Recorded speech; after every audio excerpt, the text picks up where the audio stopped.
all directors, deputy directors, members of the press, ladies and gentlemen, I welcome you to this ministerial press briefing of the Lagos State Ministry of Innovation, Science and Technology.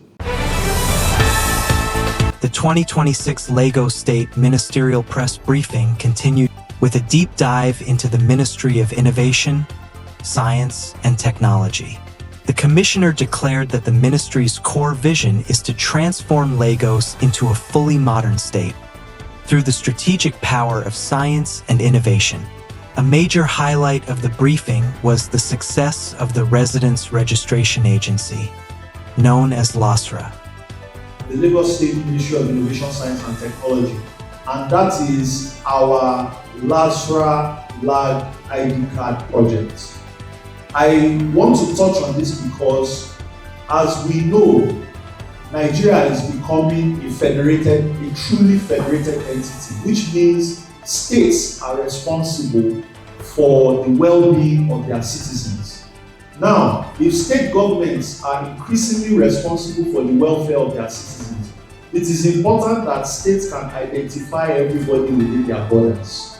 That is why the LAG ID card project is very, very important. The LASRRA ID card project is an effort to be able to identify all Lagosians.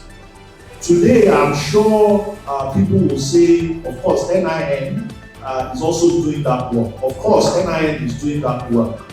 But there is a level of granularity that Lagos State requires to be able to perform its economic duties to its citizens.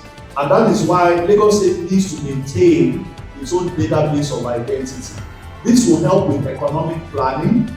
It will help with the deployment of resources to areas that need it the most. And so today, let me give some numbers. We've been able to enroll over 6.8 million Lagosians. Of that number, we have about 4.2 million adults in the database and over 2.5 million children within the LASRRA identity database. The commissioner revealed that over 6.4 million residents have now been captured in the state's database. This includes over 4 million adults and 2.4 million children.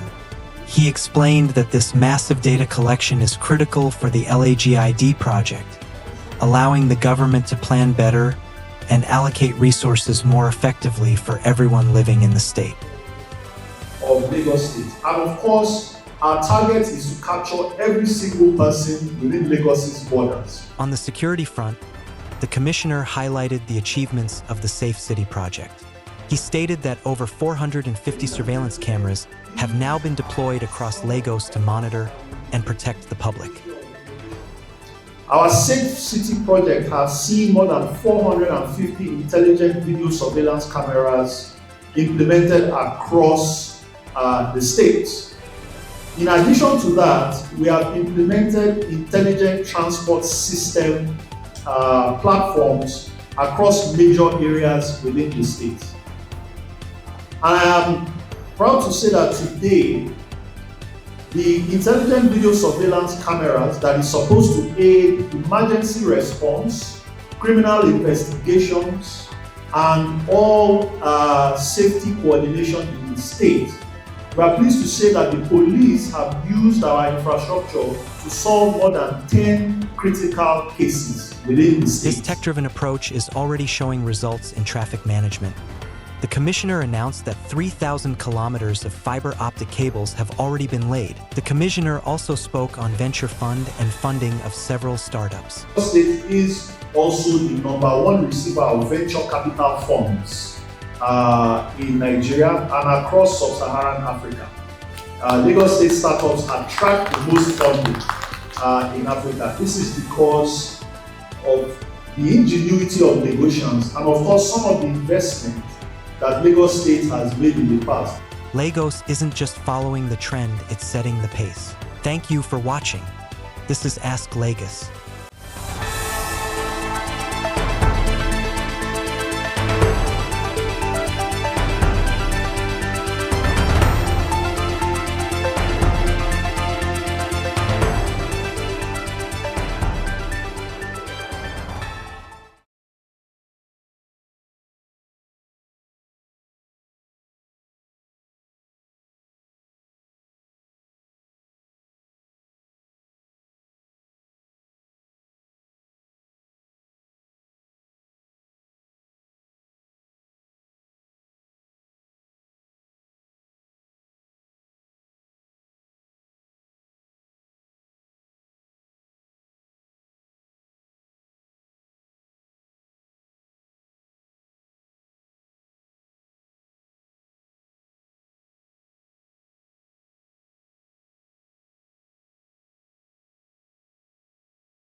reaching key areas like Alimoshoor, Ikorodu, and Abeju-Lekki. He noted that there are ambitious plans to increase this to 5,000 kilometers, ensuring that Lagos remains at the forefront of the digital revolution.